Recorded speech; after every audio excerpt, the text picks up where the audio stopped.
Hello students, நம்ம இந்த video 11th ஃபிசிக்ஸ்க்கான ரொம்ப இம்பார்ட்டண்டான டாப் மோஸ்ட் 5 மார்க் கொஸ்டின் தான் கொடுத்துருக்கேன் பசங்களா. ஸோ தயவு செஞ்சு வீடியோ வந்து ஃபுல்லாக பார்த்துட்டு இதில் இருக்கிற எல்லா 5 மார்க்கும் நம்ம பசங்க படிக்கிறீங்க அப்படின்ற பட்சத்தில் உறுதியாக பசங்களா 5 மார்க்கை கம்பல்சரி 90% எல்லாமே அட்டன் பண்ணிடலாம். அதான் பசங்களுக்கு கம்பல்சரி கொஷின்ஸ்க்கான ஒரு சில இம்பார்ட்டன்ட் கொஷின்ஸ் வந்து பார்த்தீங்கன்னா நம்ம பிடிஎஃபாக நம்ம டெலிகிராமில் போட போகிறோம். ஸோ போய் ஜாயின் பண்ணலாம். போய் டக்குன்னு டெலிகிராம் குரூப் ஜாயின் பண்ணுறேங்க. டிஸ்கிரிப்ஷன் லிங்க் இருக்குது, வாட்ஸ்அப் சேனல் இருக்குது, அதில் அப்ளை பண்ணுற போய் ஜாயின் பண்ணுங்க. முக்கியமான மேட்ருப்பா, தமிழ் மீடியம் இங்கிலீஷ் மீடியம் ரெண்டுமே போட்டிருக்கேன். ஸோ கவலையப்படாதீங்க. இதுக்கப்புறம் நம்ம பசங்களுக்கு important 3 marks important 2 marks apply பண்ண போகிறேன். ஸோ கண்டினியூஸாக நம்ம பசங்களுக்கான இம்பார்ட்டன்ட் கொஸ்டின்ஸ் கண்டிப்பாக வந்து போதுப்பா கண்டினியூஸாக. ஸோ அதெல்லாம் மிஸ் பண்ணாமல் தெரிஞ்சுக்கணும். இப்போ வரைக்கும் நம்ம சேனல் சப்ஸ்கிரைப் பண்ணாமல் டக்குன்னு ஒரு சப்ஸ்கிரைப் பண்ணிவிட்டு பக்கத்தில் இருக்கிற பில் பட்டன் ஆல்ல செட் பண்ணுங்கள். அப்போ தான் நம்ம போடக்கூடிய எல்லா வீடியோ உங்களுக்கு நோட்டிஃபிகேஷன் உடனுக்குடன் வந்து சேரும். முக்கியமான மேட்ரு டிஸ்கிரிப்ஷன் டெலிகிராம் லிங்க் இருக்குது, போய் டக்கு ஜாயின் பண்ணுறேங்க. அதோடு இல்லாமல் நம்ம பசங்க ஏதாச்சும் டவுட் இருக்குது, ஏதாச்சும் மெட்டீரியல்ஸ் வேணும் அப்படின்னா கமெண்ட் பண்ணுங்கப்பா. நம்ம டெலிகிராமில் நம்ம பசங்களுக்கு போட்டு விட்றேன். சரிங்களா, கவலையே படாதீங்க.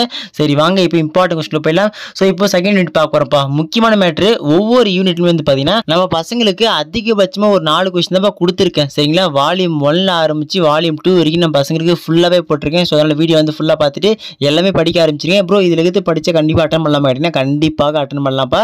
இன்னும் ஒரு சில கொஸ்டின்ஸ் கம்பல்சரி கொஸ்டின்ஸ், அதுக்கப்புறம் இம்பார்ட்டன்ட் 2 மார்க்ஸ் 3 மார்க்ஸ் சொல்லிட்டு நான் பசங்களுக்கு போட்டுனே இருக்கேன். ஸோ அதெல்லாம் ஓவராலாக கோத்ரூ பண்ணாலே போதும்.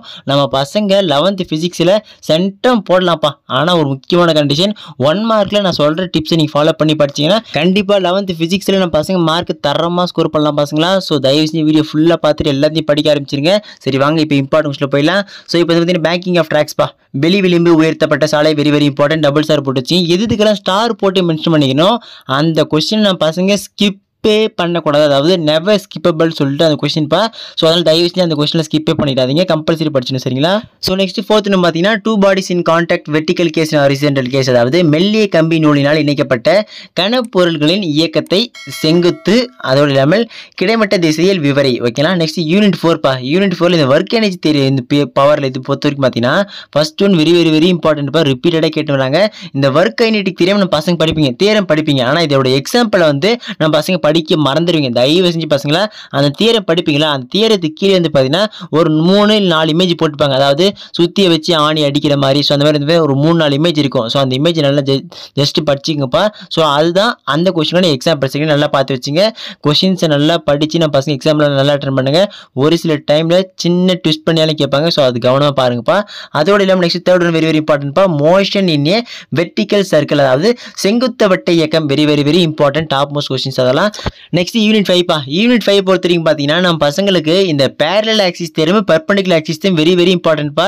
இந்த கொஸ்டின் இல்லாத கொஸ்டின் பேப்பரே பார்க்க முடியாது அப்படின்னு சொல்கிற அளவுக்கு பல முறை இந்த கொஸ்டினை ஃப்ரீக்வெண்ட்டாக கேட்டு தள்ளியிருக்காங்க. அதனால தான் இம்பார்ட்டன்ட்டாக போட்டிருக்கேன். Next bending of cyclist neck very important. நம்ம பசங்க எனக்கு தெரிஞ்ச வரைக்கும் ஒரு 60% ஸ்டூடெண்ட்ஸ் வந்து இந்த கொஸ்டினை ஸ்கிப் பண்ணியிருப்பீங்க. தயவு செஞ்சு பசங்களா ரொம்பவே ஈஸியான கொஸ்டின். அந்த டெரிவேஷனை பார்த்துட்டு அதுக்கப்புறம் அது ஜஸ்ட் ஒரு 2-3 தியரி பிளான் தான் எழுதணும். அதை எழுதிட்டு அந்த டயக்ராம் போட்டாலே ஃப்ரீ பாடி டயக்ராம் கம்பல்சரி போடுங்கப்பா. அதுக்கு 1 மார்க் இருக்குது. தயவு செஞ்சு ஃப்ரீ பாடி டயக்ராம் எல்லாத்துக்கும் போடுங்க. சரிங்களா. அதோடு இல்லாமல் நெக்ஸ்ட் வால்யூம் 2 பார்க்க போகிறோம் பசங்களா. ஸோ வால்யூம் 2 பொறுத்த வரைக்கும் யூனிட் 6 கிராவிடேஷன். தயவு செஞ்சு இதில் 4 கொஸ்டினை கொடுத்துருக்கு. அந்த 4 கொஸ்டினை கம்பல்சரி படிச்சிருங்க. அப்படி படிச்சிருக்கீங்கன்னா கண்டிப்பாக நீங்கள் வந்து கேட்குற 5 மார்க்ஸை நச்சு அட்டன் பண்ணிடலாம்ப்பா. ஸோ ஃபர்ஸ்ட் இந்த எஸ்கேப் ஸ்பீட், அதாவது விடுபடு வேகத்திற்கான கோவையை தருவி. ஓகேனா. Second very important variation of g with altitude depth latitude. அதாவது உயரத்தை ஜி, குறுக்குவெட்டை ஆழத்தை. ஸோ இந்த கொஸ்டினை கம்பல்சரி படிச்சிருங்க. இந்த கொஸ்டின் அதாவது எப்படி நான் பெர்பெண்டிகுலர் ஆக்சிஸ் தியரம் சொல்லணும் அதே மாதிரி இந்த கொஸ்டின் பேப்பரில் அந்த கொஸ்டினே வால்யூம் 2ல கிடையாது. ஸோ அந்த அளவுக்கு ரொம்ப இம்பார்ட்டன்ட் கொஸ்டின் இந்த கொஸ்டின். சரிங்களா. Third one satellite orbital. Fourth one energy of satellite. இந்த சேட்டலைட் ஆர்பிட்டல் சம்டைம்ஸ் வந்து உங்களுக்கு 3 மார்க்ஸ் பல தடவை கேட்டிருக்காங்க. ஸோ அதனால அந்த கொஸ்டின் கொஞ்சம் நல்லா பார்த்து வச்சுங்க. அதுக்கடுத்து யூனிட் 7பா. Properties of matter Bernoulli's theorem. பசங்களா பெர்னாலிஸ் தியரம் தான் வெரி இம்பார்ட்டன்ட். நல்லா பார்த்து வச்சுங்க. ட்ரிபிள் ஸ்டார் போட்டு வச்சுங்க, கம்பல்சரி படிச்சாகணும். அப்புறம் டயக்ராமாக பார்த்து வச்சுங்க. டயக்ராம் ஒன்றுமே சிம்பிள் டயக்ராம். அதை பார்த்து வச்சு நீங்கள் வரைஞ்சாலே 1 மார்க் வாங்கி போகலாம். புரியுதுங்களா. சும்மா ஜஸ்ட் அந்த தியரம் எழுதிட்டு டயக்ராம் போட்டு சும்மா ஒரு 2 மணி நேரம் எதனாலே போதும் நம்ம பசங்க மார்க் தூக்கி போட்டுருவாங்க. நெக்ஸ்ட் பாய்ஸ்லிஸ் ஈக்குவேஷன் ரொம்ப important. Fourth one surface tension by capillary rise method. இந்த கொஸ்டின் நம்ம பசங்க பாதி பேர் படிச்சிருக்க மாட்டீங்க. படிக்கலாம் போயிட்டு உடனடியாக படிக்க ஆரம்பிச்சிங்க. Very important question. நான் கொடுக்குற கொஸ்டின்ஸை கம்பல்சரி படிச்சுட்டே வாங்கப்பா. எந்த ஒரு கொஸ்டினும் ஸ்கிப் பண்ணிடாதீங்க. கண்டிப்பாக நீங்கள் ஸ்கிப் பண்ணுற கொஸ்டினை பார்த்தா பார்த்தீங்கன்னா உங்கள் எக்ஸாமில் வரும். ஏன்னா நம்ம எல்லாத்தையும் படிச்சிருவோம். இந்த ஒரு கொஸ்டினை ஸ்கிப் பண்ண என்னடா ஆக போகுது அப்படின்னு சொல்லிட்டு போவோம். பார்த்தா அந்த கொஸ்டினை அப்படியே கேட்டிருப்பாங்க. அப்புறம் நீங்கள் ஃபீல் பண்ணக்கூடாது, இந்த கொஸ்டினை படிச்சிருக்கலாமே அப்படின்னு. புரியுதுங்களா? கண்டிப்பாக நான் கொடுத்துருக்க கொஸ்டினை படித்தாலே போதும். இந்த 4 நாள் கொடுத்துருக்கேன், படித்து அட்டன் பண்ணிட்டு போயினே இருக்கலாம் எக்ஸாம் தைரியமாக. சரிங்களா? ஸோ ஃபுல்லாக படிச்சிருங்கப்பா. அதுக்கப்புறம் கார்னர் டென்ஷன், இந்த கொஸ்டின் நான் பசங்க மோஸ்ட்டாக படிச்சிருக்க மாட்டேங்க, நல்லா பார்த்து வச்சுங்க. யூனிட் 9பா. ஸோ யூனிட் 9 பொறுத்த வரைக்கும் first question very very important. ரிப்பீட்டடாக நான் பசங்க பல எக்ஸாம் எழுதிருப்பீங்க, ரொம்ப ஈஸியான கொஸ்டின். சரிப்பா. Expression for pressure exerted by gas, வாயு மூலக்கூறுகள் அவற்றை அடைத்து வைக்கப்பட்டு இருக்கும். ஸோ இதில் வந்து ஒரு 2 டயக்ராம் வரும். அந்த 2 டயக்ராம் நல்லா பார்த்து வச்சுங்க. இந்த கொஸ்டினில் postulates of kinetic theory of gas, வாயுக்களின் இயக்க வெற்ற கொள்கைக்கான எடுக்கோள், வெரி வெரி வெரி இம்பார்ட்டன்ட். ரிப்பீட்டடாக கேட்டிருக்க கொஸ்டினில் இந்த கொஸ்டின் ஒன்றுப்பா, வெரி வெரி இம்பார்ட்டன்ட். அந்த 8 பாயிண்ட் இருக்குமா, அந்த 8 பாயிண்ட் நல்லா பார்த்து வச்சுங்க. நெக்ஸ்ட் தேர்ட் ஒன்று எக்ஸ்பிரஷன் ஃபார் மீன் ஃப்ரீ பாத், வாயுக்களின் சராசரி மோதலிட தூரத்திற்கான கோவையை வருவி, ரொம்ப ரொம்ப இம்பார்ட்டன்ட். இது நல்லா பார்த்து வச்சுங்க. நெக்ஸ்ட் யூனிட் 10ல் ஆசிலேஷன்ஸை பொறுத்த வரைக்கும் நான் பசங்க ரொம்ப பெரிய டெரிவேஷன் ஆகும். ஸோ அதனால் படிக்க வேணாம் அப்படின்னு சொல்லிட்டு பாதி பேர் படிக்காமல் இருப்பீங்க. தயவு செஞ்சு அப்படி பண்ணாதீங்கப்பா. இருக்கிறதுலே ஆசிலேஷன் டெரிவேஷன் தான் ஓரளவுக்கு சிம்பிளாக இருக்கும். அண்டர்ஸ்டாண்ட் பண்ணிட்டீங்கன்னா சீரியஸாக ரொம்ப சிம்பிள், ரொம்ப ஈஸியாக மனப்பாடம் பண்ணிடலாம். அப்படிங்களா? நல்லா பார்த்து வச்சுங்க. Energy in simple harmonic motion very very important. Types of oscillations compulsory படிச்சிருங்க. இந்த டைப்ஸ் ஆஃப் ஆசிலேஷன்ஸ் உங்களுக்கு 3 மார்க்ஸ்லையும் கேட்கலாம், 5 மார்க்ஸ்லையும் கேட்கலாம், இல்ல 5 மார்க்ஸ்ல ஆப்ஷன்ல ஏபி டைப் வந்தாலும் அதுலயும் கேட்கலாம். சோ அந்த அளவுக்கு ரொம்ப இம்பார்ட்டன்ட் क्वेश्चन. இந்த second one. Next third one angular simple harmonic கோண சீரிசை அலையேற்றி என்றால் என்ன, வெரி வெரி வெரி இம்பார்ட்டன்ட், நல்லா பார்த்து வச்சுங்க. Fourth one vertical oscillations of spring, அதாவது சுருள் வில்லின் செங்குத்து அலைவுகளை விவரி. ஓகேங்களா? இந்த क्वेश्चन நல்லா பார்த்து வச்சுங்கப்பா. Next fifth one linear simple harmonic oscillations, நேர்போக்கு சீரிசை அலையேற்றி. ஓகேங்களா? தயவு செஞ்சு இந்த क्वेश्चन பார்த்து வச்சுங்க.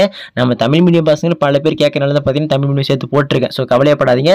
இதுக்கப்புறம் நம்ம பசங்களை அடுத்த சப்ஜெக்ட்ல மோஸ்ட்டாக வரக்கூடிய இதெல்லாம் தமிழ் மீடியம் போட ட்ரை பண்ணுறப்பா. ஸோ யாரும் ஃபீல் பண்ணாதீங்க. யூனிட் 11. ஸோ 2 கொஸ்டின் ரொம்ப இம்பார்ட்டன்ட். அது புக்கில் பார்த்தீங்கன்னா 4 கொஸ்டின் இருக்கும், அதெல்லாம் விட்டுருங்க. 2 கொஸ்டின் டாப் மோஸ்ட் இம்பார்ட்டன்ட் கொடுத்துருக்கேன். சரிங்களா? நல்லா பார்த்து வச்சுங்க.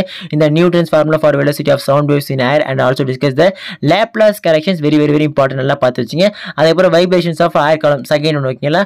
அந்த ஓப்பன் அண்ட் க்ளோஸ் டைப் தயவு செஞ்சு பாருங்க. அது ரொம்ப கஷ்டமாக இருக்கும்னு நினைக்காதீங்க. ஜஸ்ட் இன்னும் ஓரளவுக்கு கோத் வாட்ச் பண்ணி வச்சுங்க, டயக்ராம் போட்டுறதுக்கு. அப்புறம் அந்த கொஸ்டின் வந்துச்சுன்னா சும்மா ஒரு 2 மணி நேரம் எழுதுறதுக்கு அப்படி பார்த்து வச்சுனாலே போதும். நம்ம பசங்க 5 மார்க் கொஸ்டினில் ஒரு 3-3.5 மார்க் அப்படியே எதுவுமே பண்ணாமல் எடுத்துன்னு போயிடலாம். புரியுதுங்களா? ஃபைனல் ஆன்சருக்கு 1 மார்க் இருக்குது, டயக்ராமுக்கு 1 மார்க் இருக்குது. சும்மா ஜஸ்ட் அதை பற்றி எழுதி வச்சா ஏதாச்சும் ஒரு பாயிண்ட்ஸ் மாதிரி போட்டு எழுதாலே போதும் 1 மார்க். ஸோ அதிலேயே பார்த்துங்க நம்ம பசங்க அழகாக மார்க் எடுத்து போயிடலாம்ப்பா. இதே மாதிரி நம்ம பசங்க எல்லா சப்ஜெக்டும் important notes, guides, study materials எல்லாமே போட்டு நிற்கிறேன். ஸோ அதெல்லாம் மிஸ் பண்ணாமல் தெரிஞ்சுக்க நம்ம சேனல் சப்ஸ்கிரைப் பண்ணணும், டக்குன்னு சப்ஸ்கிரைப் பண்ணுறேங்க. முக்கியமான மேட்ரு அடுத்த வீடியோ நம்ம பசங்க இம்பார்ட்டன்ட் 2 மார்க்ஸும் போகிறேன், 3 மார்க்ஸ் போகிறப்ப. ஸோ அதெல்லாம் மிஸ் பண்ணாமல் தெரிஞ்சுக்கணும். கீழே நம்ம டெலிகிராம் குரூப் இருக்குது, இன்னும் யாராலும் ஜாயின் பண்ணாமல் இருக்கீங்களோ போய் டக்கு ஜாயின் பண்ணுங்க. கண்டிப்பாக அதில் ஒரு சில பிடிஎஃப்ஸ் போடுறேன் இம்பார்ட்டன்ட், அதாவது கம்பல்சரி கொஸ்டின்ஸ்க்கான பிடிஎஃப்பும் அதில் அப்லோட் செய்யப்படும். Numerical problems very very important, உங்களுக்கு கம்பல்சரி கொஸ்டின் அதான் கேட்பாங்க. ஸோ அதுக்கான இம்பார்ட்டன்ட் கொஸ்டின் போட போகிறப்பா. ஸோ அதனால் போய் டக்குன்னு ஜாயின் பண்ணுங்க. வாட்ஸ்அப் சேனல் ஜாயின் பண்ணாமல் தான் டக்குன்னு சேனல் ஜாயின் பண்ணுங்க. அடுத்த வீடியோ தொடர்ந்து பார்க்கலாம் பசங்களா, மிஸ் பண்ணுறாதீங்க.